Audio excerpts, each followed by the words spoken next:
Hello everyone. आज है 5 जुलाई 2025 और आज हम 5 जुलाई 2025 से बनने वाले सभी करंट अफेयर को कवर करेंगे। सबसे पहले हम 4 जुलाई 2025 से जो जितने भी करंट अफेयर पढ़े थे उसका एक क्विक रिवीजन कर लेते हैं। हॉकी एशिया कप 2025 की मेजबानी किस देश द्वारा की जा रही है? इंडिया। किस भारतीय क्रिकेट खिलाड़ी ने इंग्लैंड में अब तक का सर्वोच्च स्कोर बनाया है? सुमन गिल।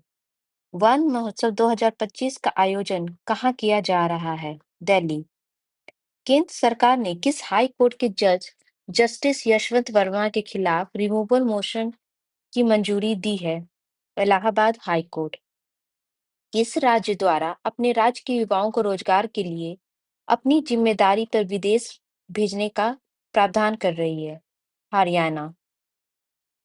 हाल ही में पीएम नरेंद्र मोदी को किस देश के सर्वोच्च सम्मान the officer of the order of the star of घाना से सम्मानित किया गया है? घाना। पीएम नरेंद्र मोदी ने बिदरी फूलदान किस देश के प्रेसिडेंट जॉन महामा को उपहार में दिया है? घाना। पीएम नरेंद्र मोदी कितने साल बाद त्रिनाद और टोबैगो की यात्रा पे जाएंगे? 25 साल। भारत ने किस देश के साथ 10 साल के डिफेंस फ्रेमवर्क पर समझौता किया है? अमेरिका। गुरुग्राम में आयोजित पहली शहरी निकाय राष्ट्रीय सम्मेलन का उद्घाटन किसके द्वारा किया गया है? ओम बिरला। किस राज्य में देश का सबसे बड़ा बैटरी स्टोरेज सिस्टम लगाया जाएगा? गुजरात। ये थे लास्ट क्लास के रिवीजन। अब हम शुरू करते हैं आज के करंट अफेयर को। केंद्र सरकार ने वक्फ बोर्ड की संपत्ति को अधिसूचित करने के लिए किस पोर्टल को बनाया है? इसका सही आंसर है उम्मीद। केंद्र ने वक्फ संशोधन कानून तो भले ही पहले ही लागू कर दिया था, अब उसने उम्मीद पोर्टल पर वक्फ संपत्तियों को अपलोड करने और अपडेट करने के संबंध में नियम अधिसूचित कर दिए हैं।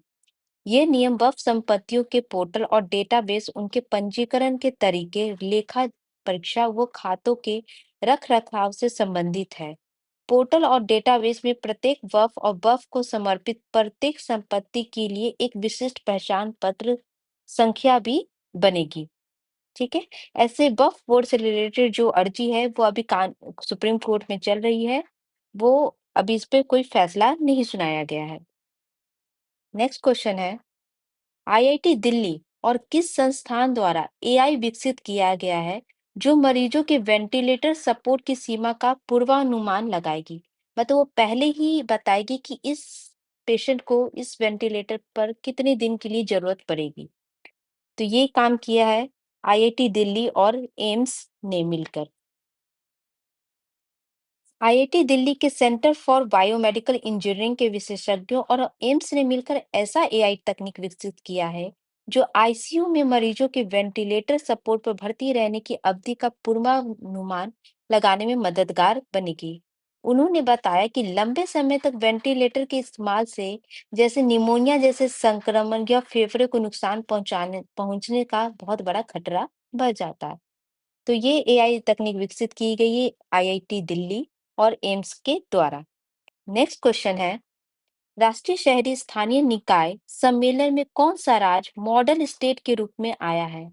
इसका सही आंसर है मध्य प्रदेश। शहरी स्थानीय निकाय के राष्ट्रीय सम्मेलन में मध्य प्रदेश मॉडल स्टेट के रूप में सामने आया है। राज्य प्रधानमंत्री के विजन के हिसाब से तेजी से काम कर रहा है।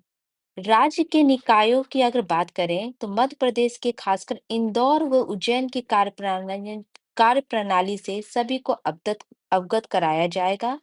उनको उनसे रिलेटेड जितने भी डेवलपमेंट हुए हैं उसका एक ईमेल सारे स्टेट को दिया जाएगा। राज्य के निकाय में ये किस तरीके से मॉडल स्टेट क्यों बना? क्योंकि राज्य के निकायों में पार्षद सभापति का चुनाव करते हैं। योजनाएं या बजट तैयार करने से पहले जनता से संवाद किया जाता है। जनता के सुझावों के अनुरूप ही बजट तैयार किया जाता है। इससे जनप्रतिनिधियों के प्रति जनता का विश्वास मजबूत हुआ है। इसलिए मध्य प्रदेश को मॉडल स्टेट के रूप में चयनित किया गया है। नेक्स्ट क्वेश्चन है, कौन भारतीय नौसेना की पहली महिला फाइटर पायलट बनी है? इसका सही आंसर है आस्था पूनिया।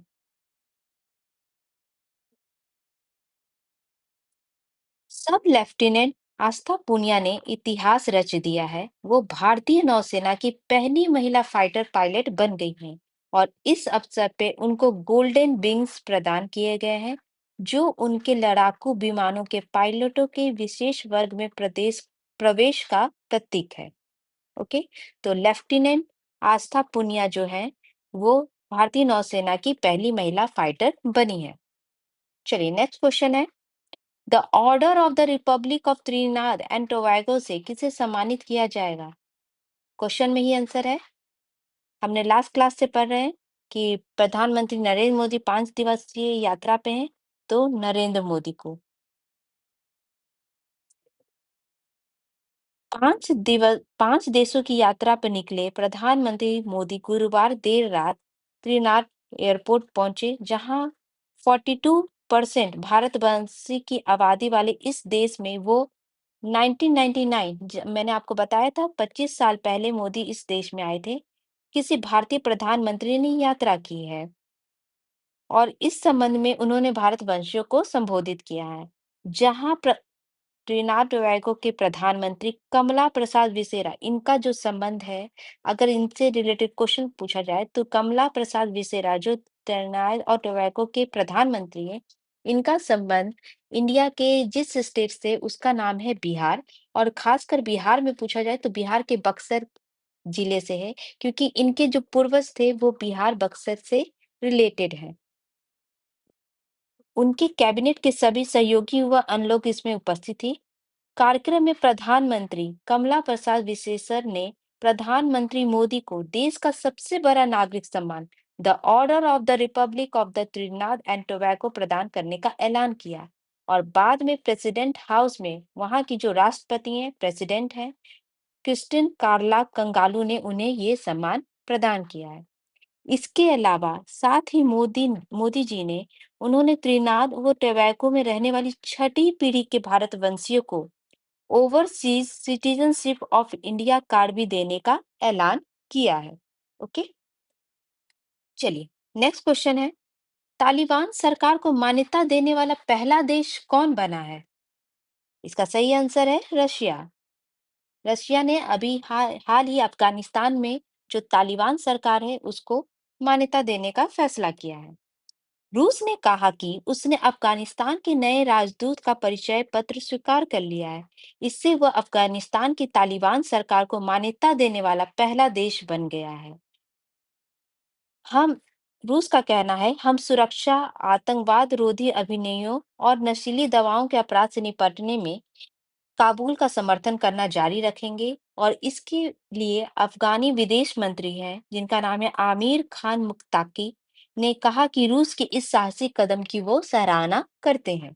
ओके, हमारा नेक्स्ट क्वेश्चन है, ब्रिक्स 2025 कहाँ आयोजित की जा गई है? इसका सही आंसर है ब्राजील।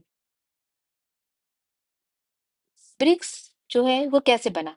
इसकी इसका नामकरण ब्रिटिश अर्थशास्त्री जिम ओनिल ने सबसे पहले 2001 में ब्राजील, रूस, भारत और चीन नाम से BRIC ब्रिक नाम रखा था। उन्होंने कहा था कि 2050 तक ये देश वैश्विक आर्थिक विकास की अगुवाई बनेंगे। ब्रिक्स नेताओं का जो पहला शिखर सम्मेलन था जो कि 2009 में बना था, इसकी स्थापना 2001 में हुई थी, और पहला जो सम्मेलन था 2009 में किसके द्वारा किया गया था? रसिया के द्वारा किया गया था।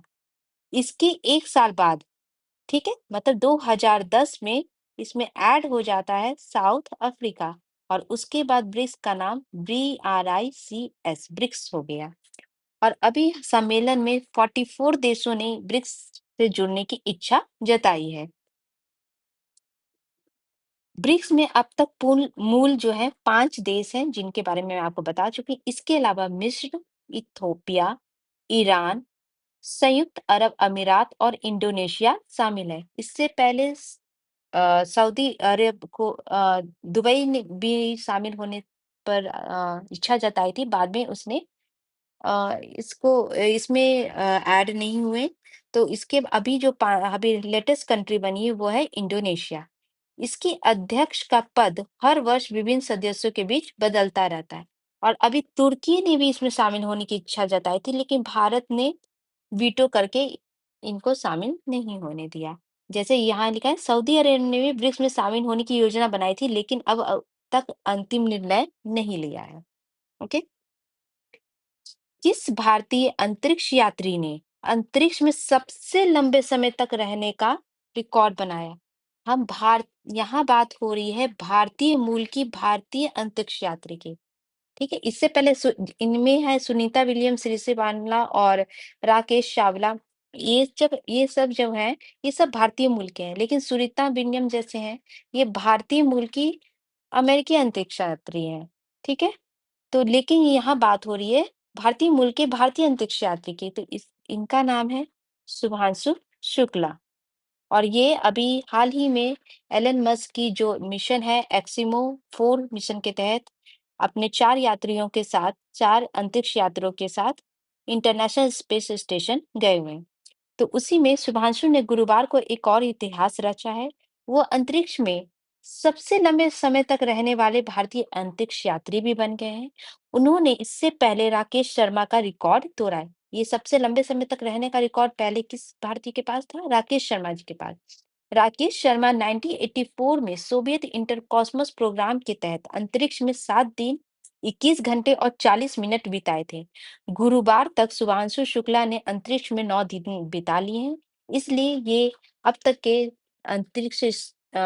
इंटरनेशनल स्पेस स्टेशन पे रहने वाले सबसे लंबे समय तक रहने वाले भारतीय अंतरिक्ष यात्री बन गए। ये थे कुछ इंपॉर्टेंट क्वेश्चन।